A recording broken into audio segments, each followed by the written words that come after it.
तो broking industry में एक नया बड़ा नियम लागू होने की तैयारी में है 1 अप्रैल से। और आप सोचेंगे कि ये क्या हो रहा है, तो आपको ध्यान होगा जी बिजनेस ने पहले भी कई बार इस मुहिम को चलाया है, उठाया, ये मुद्दे को उठाया कि कई बार होता है ब्रोकर्स के सिस्टम डाउन हो जाते हैं, specially online brokers, specially discount broker. आज भी खबरें चल रही थी कोई एक डिस्काउंट ब्रोकर के सिस्टम काफी डाउन थे। तो ऐसे में हमने कहा भाई कि कोई तो जिम्मेदारी तय होनी चाहिए ना, होनी चाहिए कि जिम्मेदार कौन है ना।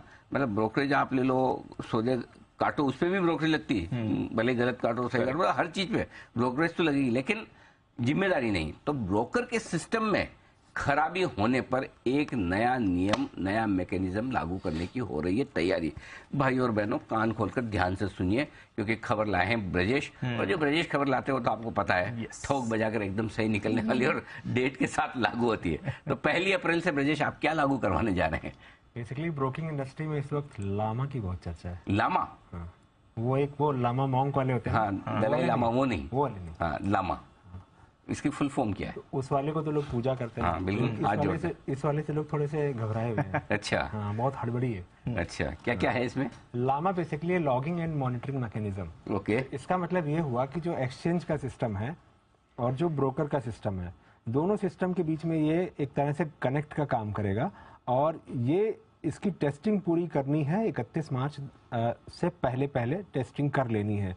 तो इसको लेकर एक्सचेंजेस ने इशू किया है सर्कुलर कि जो ब्रोकर्स हैं वो एक्सचेंज ने पहले ही एपीआई दे रखा है ब्रोकर्स को, और उनको 31 मार्च से पहले जो पूरी की पूरी जो ये टेस्टिंग है ये कर लेनी है, ताकि 1 अप्रैल से इसको लागू किया जा सके।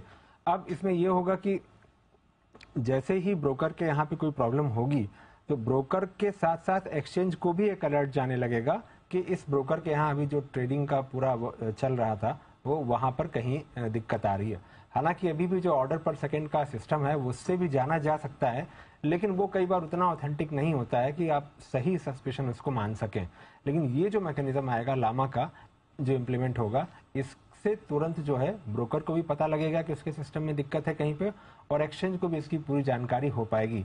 और अगर ये दिक्कत 5 मिनट लगातार 5 मिनट से ज्यादा रहती है तो फिर एक्सचेंज को ब्रोकर को एंड ऑफ द डे एक दिन के अंदर बताना पड़ेगा कि हमारे यहाँ ये तकनीकी खराबी हुई थी और इस वजह से समस्या हुई थी। अगर ब्रोकर इसको रिपोर्ट नहीं करते हैं तो फिर एक्सचेंज उनके खिलाफ कार्रवाई कर सकता है, उनसे पूछताछ कर सकता है, और बाकी जो सेबी और एक्सचेंज के डिटेल गाइडलाइंस हैं उसके मुताबिक उनके ऊपर कार्रवाई हो सकती है ब्रोकर्स अगर रिपोर्ट नहीं करते हैं। तो मतलब ये हुआ कि अभी जो ये केवल सोशल मीडिया पे घूमता है या कुछ एक क्लाइंट्स बताते हैं कि हमारा ब्रोकर का सिस्टम नहीं चल रहा है, वो एक तरह से बाकायदा प्रॉपर रेगुलेशन में आ जाएगा, और अगर नहीं बताएंगे ब्रोकर तो भुगतेंगे।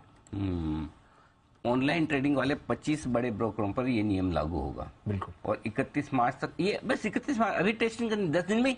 नहीं, लेकिन सर्कुलर देखिए, सेबी का सर्कुलर आ गया था पहले 25 नवंबर को, बाद में एक्सचेंज ने 16 दिसंबर को वापस किया था कि ये चीजें करनी है। अभी ये रिमाइंडर एक तरह से कहें, याद दिलाया जा रहा है कि ये हमने बनाकर एपीआई दे दिया है, आप सारी टेस्टिंग कर लीजिए वरना परेशानी में पड़ेंगे। अच्छा, ओके। तो इसमें मतलब सपोज कोई भी ऑनलाइन ब्रोकिंग दे रहा है, हाँ, उसका सिस्टम डाउन हो गया, तो क्या करना पड़ेगा ब्रोकर को? लगातार 5 मिनट तक अगर डाउन है, हाँ, तो उसको बताना पड़ेगा एक्सचेंज को 1 दिन के भीतर कि मेरा सिस्टम 1 दिन के भीतर? हाँ। अरे 1 दिन तो क्या फायदा? नहीं, प्रॉपर तो बताना पड़ेगा ना कि हाँ, इस वक्त ये घटना हुई, ऐसे हुआ, ये प्रॉब्लम हुई, हमको ये दिक्कत लगी, और उसके बाद हमने इसका ये सोल्यूशन निकाला। ये सब चीजें बतानी पड़ेगी। अभी तो कोई पता ही नहीं है कि क्या प्रॉब्लम हुई, कह देता है कि नहीं तुम्हारे अभी तो रिपोर्ट नहीं है, तुम्हारे यहाँ क्लाइंट के यहाँ जो है इंटरनेट नहीं चल रहा था, उसके फोन में डेटा पैक खत्म हो गया था, तो हमारा तो सिस्टम चल रहा था। अच्छा, ओके। इंटरेस्टिंग तो है सर, इंटरेस्टिंग।